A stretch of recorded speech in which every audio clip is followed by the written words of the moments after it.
if you just Google DevOps, one of the first things that's going to come up is creating a DevOps culture, right? And ultimately at Leading Agile, we don't believe that you start by trying to build a culture, that a culture is going to emerge out of having a system that empowers the organization to do the right thing, that puts the right priorities in place, and so forth. Rolling out DevOps from a culture first perspective fails the same way as rolling out Agile from a culture first perspective. The other way people tend to roll out DevOps is in a practices first way. But ultimately, those practices aren't going to survive and aren't going to thrive if your system, the way your software is built, the way your teams are organized, the way things are orchestrated outside the teams, if that's not aligned and conducive to DevOps succeeding, then ultimately DevOps isn't going to succeed. Hi, it's Matt here. I'm here with Rick, and we're here to talk about some things we're learning about DevOps and how you roll it out successfully to an enterprise. My background comes from the technical side, where I've done DevOps or the precursors to DevOps over the last 20, 30 years, where we wanted a team to have push button deployment. We wanted our software to be able to get to production quickly. And over time, I've seen the challenges of it scaling and rolling out to an overall enterprise. So we started exploring, why is DevOps failing? What causes it to not succeed? And, at Leading Agile, we've had a similar journey over the last 20 years with how Agile fails and why it's hard to roll it out across an enterprise.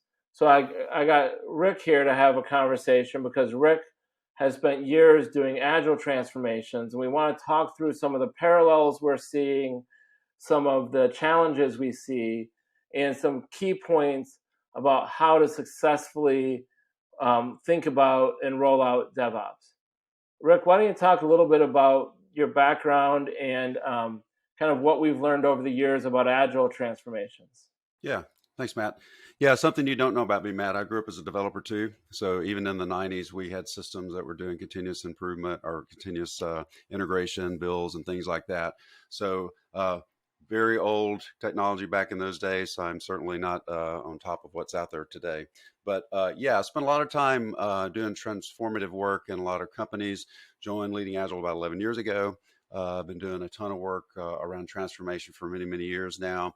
And, there's just some core principles that we tie back to. And if you've listened to any of our talks, especially from Mike, it's, teams, backlogs, working tested software. So there's some first principles we always tie back to, what gets in the way of those things happening. And I think you're going to see that the systems first approach for transformation is also something that's truly important for us to do from a DevOps perspective, and also tying back to value your organization wants to provide for your customers, and what are the things that are getting in the way. Yeah. So let's talk about systems first versus practice first, or culture first type approaches, right? When you're looking at DevOps, a lot of times, if you just Google DevOps, one of the first things that's going to come up is creating a DevOps culture, right? And ultimately at Leading Agile, we don't believe that you start by trying to build a culture, that a culture is going to emerge out of having a system that empowers the organization to do the right thing, that puts the right priorities in place, and so forth. So culture first DevOps, saying everybody should be worried about the end of getting their software into production. Everyone should have collective code ownership. Everyone should just worry about it. Rolling out DevOps from a culture first perspective fails the same way as rolling out Agile from a culture first perspective. The other way people tend to roll out DevOps is in a practices first way. Well, let's just go buy a DevOps tool. Let's teach people to write automated tests or automated deployments. Let's just invest into the teams some skills to build these things. But ultimately, those practices aren't going to survive and aren't going to thrive if your system, the way your software is built, the way your teams are organized, the way things are orchestrated outside the teams, if that's not aligned and conducive to DevOps succeeding, then ultimately DevOps isn't going to succeed. Yeah, I would agree with that, Matt, because DevOps is, you think we've talked about this, is it's seen as a kind of a practice approach. But again, if you don't solve the things that are operating and creating impediments around those teams, then you're limited success, right? Right. So in the end, we're not talking about a single team. Rick, from his background, has implemented CI and development. I've done it. Before there were tools, we had an application, and we created a system called smooth production updates, which we called spew. So we got to spew releases into production. But ultimately, what it did was just automated the steps to get something in production so we could consistently deploy again and again. And now there's tools that do that, that make that easy to automate and to scale. But in the end, doing that across all of the teams is hard, and getting it to be federated such that the things are coordinated with each other are hard. So the first thing we talk about when we're talking about a systems first approach to an agile transformation, and we're starting to find the same thing, maybe worded slightly different, is needed for a systems based approach to a DevOps transformation, is that you have to anchor on the goal. There's 6 reasons you could be doing agile. There's multiple reasons you could be doing DevOps. They actually tend to be the same. Rick, why don't you talk about anchoring to the business goal? Yeah, so we see a common set of goals that, as you would expect, there's quality goals, return on investment, time to market goals. So, and productivity. How can we create a transformation that delivers more value to our customers? So, typically when we work with a client, that's something that we want to get their opinion on. Why have you engaged us? Why is this thing called Agile something you want to adopt? And what are those business goals? Because then we tie everything back to those business goals. I think another element of this, and I'd like to get your thoughts on this, Matt, is when we look at an organization, especially a large organization, where do you start? Right? How do you identify the area in your organization that maybe is most critical to your business? Maybe it has capabilities that provide the most revenue or cost reduction. How do you decide which slice of the organization to transform? What are your thoughts on how to identify that for DevOps? Right. I think we start with that goal. Let's say that goal was that we want to reduce the cost of getting releases into production. So we've started down this agile journey, or just the market is causing us to go from putting a release into production a year to 10 releases a year or 5 releases a year. So we're releasing more often. If we keep doing that at the same cost, it's going to actually cost more money.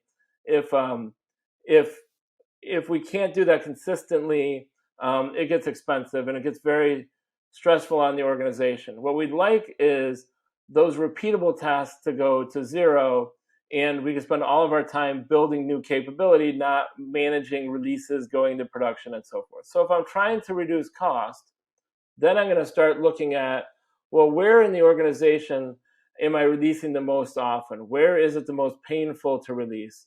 And what are the pieces of that, right? What you're going to find is that there's a lot of hops in something getting to production, right? So I get the code built, and then I need to look at compliance. I need to look at quality and functional testing. I need to look at penetration testing. I need to look at, do I have all the right approvals? And what we want is, rather than each of those being a step in the process that's inherently going to slow down our DevOps transformation, how do we take each of those dependencies and turn those into services that now the teams can consume, to say, well, I'm building code. I know that we need to check for vulnerabilities. How can I just build into my process checking for those vulnerabilities such that it's not something that's going to be expensive and slow me down later, right? So each of those things. So I'm going to start with, what's our goal? what are the things, where's that goal going to be easiest to recognize? So like where I'm releasing a lot, where it's very expensive, and then look at each of the hops, and then how do I turn those into platform services or into DevOps services that are going to make the overall system flow much better.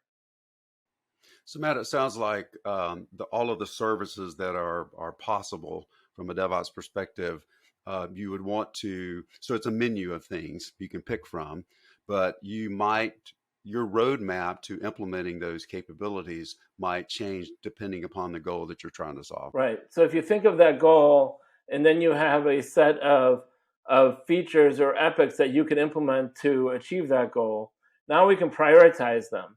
The benefit of taking this systems based approach also is now I'm taking a slice through the organization, and I can have the business engaged because the business wants to reduce the cost of release just as much as the technologists, or the business may want to be able to innovate and touch the market more often just as much as the technologist. So now I can take these highly technical things, attach them to something that the overall organization can value, and now I can prioritize that alongside my features. So it's really critical to take that approach so that things can tie together and the entire organization can embrace this, because in the end, it's critical to being able to move at the speed organizations need to today. Yeah, it's making me think about our approach for doing transformation, where we have this initial set of outcomes, so to help us better understand the business problems for an organization, what their challenges and impediments are, helping us see a future in which they're better aligned with their value streams for their customers. It sounds like that's something we would also do from a DevOps. What does the future reality look like, and what are the steps you would take to get there? Because in transformation, some parts of the organization may need to have higher agility than others. What are your thoughts about that for DevOps? Yeah, I think that's exactly right. So the thing is you it tends not to be that anyone in the organization is against doing DevOps. It tends to be that there's 5 perspectives on where we should start, and there's a set of perspectives on how we should prioritize things. So if I'm in charge of security, I want to make sure that security and compliance is in that pipeline, and that we're double checking to make sure that we're not making things more risky than they were yesterday, right? If I'm in charge of compute capacity or in charge of cloud, I'm going to have a perspective on DevOps. If I'm in charge of packages and updating our packages 5 times a year, then I'm going to have a perspective on what DevOps should be. If I'm in charge of custom development, I'm going to have a perspective. So I have all these types of constituencies that all want to move in this direction. And what we're doing is creating a thread saying, well, we're here today. What's the most important thing we should do next? What are the set of things we need to do along that roadmap to get there? And let's do that in a way that we can build on, so that we solve more and more of our constituents' problems over time. Yeah, it makes me think of our, when we start to do transformation, we start to lay out a roadmap. So maybe there's 5 slices of an organization that we need to transform, but there's a selection process we go through with the client to help understand what's the first area, what's the most important area to start with. Do you see that that's something that we would want to do with DevOps? Yeah, for sure. Because ultimately, what we're trying to avoid is either local optimums where this area invests a lot in DevOps, this area doesn't, but both areas are required to get an application to production, right? But and we also, we can't just spread our investment everywhere across the organization. So where can we make the most progress? How can we then harvest that and learn for other areas of their organization? And how do we make sure that we're achieving a business outcome and not just a technology outcome as we're investing in these things? Feels like by understanding that we have a really clear sequence of events in which to implement that strategy. What do you think about how do we get feedback in implementing that strategy to make sure we're adjusting as necessary? Yeah. Ultimately, just like with an agile transformation, um, you can't roll out an agile transformation in a waterfall way, right? You don't go and define this is what agile is. Now everybody go agile, and then let's go test to see if we're agile, right? You're going to do it iteratively and incrementally, right? You're going to say, here's a slice of the organization. Let's figure out how to do better. Let's install metrics so we get feedback about how we're doing, and then we move to the next slice and so forth. So we can constantly be putting in a machine that's continuously improving and learning. For DevOps, it's the same way, right? So we're going to start with this big goal. We want to reduce the cost of a release. Then we say, all right, we're doing this slice of the organization.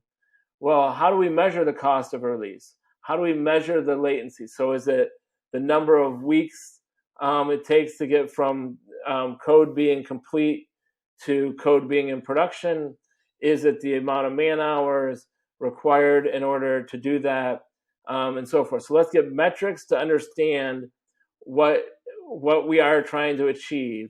Let's then do a series of experiments and implement some things. Let's measure our impact on those metrics, and then let's rinse and repeat. And as we see that, now we started impacting those metrics. Now we actually have the data to show that our investment's paying off, and then we can move forward and do that in other areas. I love that. That really ties back strongly to transformation because we're measuring the fact that we're moving across our plan as we expected. We're starting to witness the skills and capabilities are becoming present in the organization, and then we have metrics to prove that the right things are happening. Right. And I think that it makes sense that an agile transformation and a DevOps transformation take the same approach and require some of the same things. Um, First of all, their origins are the same place, right? Ultimately, these practices came from people wanting to build things and create things in a way and touch the market and get feedback constantly. So we came up with a set of technical practices and DevOps things we needed to do. We came up with these process things we needed to do. So they all originated in the same spot. So it would seem that there's that commonality, and then there's just physics about how organizations change. How do you successfully roll out things across an enterprise? And if you don't do it in slices, if you don't have metrics to prove that it works, if you don't have the right governance, you don't have the right structure, if you don't have the right metrics, we found that things aren't going to succeed. And that shouldn't be any different for a process change or a technical change. And we're finding that these patterns just emerge, and we see the same failure modes of practices first in DevOps or practices first in Agile, systems first working, in both. And so, ultimately, we just don't see that culture first and practices first is going to scale no matter what you're rolling out. Yeah, I like how you tie things back to kind of first principles and they all start from the same place, which, to enable this change in organization, both of these, transformation or DevOps, there's a system of transformation that we're leveraging to make sure we have a clear journey to take the client on. Right. I think, in the end, like all, you know, it all comes down to, and we talk about this a lot, right? You've got backlogs, you've got teams, and you've got working tested software. Now the challenge comes in that we need those to succeed, and DevOps can help with that, and all of these other process practices can. But now we have lots of teams, lots of applications, lots of code, and in order to scale that, in the end, the dependencies are what kill you. And with DevOps, it's the same thing, right? We are looking at how do we automate away those dependencies? How do we make them consumable from a set of services? The dependency, instead of being this team needs to call this other team to get data, is this team needs to call this other team to get compliance checked, or this team needs to call this other team to get functionality verified, or this team needs to call this other team to get standards checked. So in the end, we want to do the same thing where we say, if that dependency can be moved into the team room so we don't have to worry about it, great. But if not, we need to figure out how do we orchestrate that in the lightest way possible. And that's what DevOps is ultimately trying to do. It's coming back to how do I break down dependencies, because dependencies are what slows down any organization. Right. Yeah, so it's just another tool in our kit to help us make sure we can create teams that have backlog and they're able to deliver working tested software.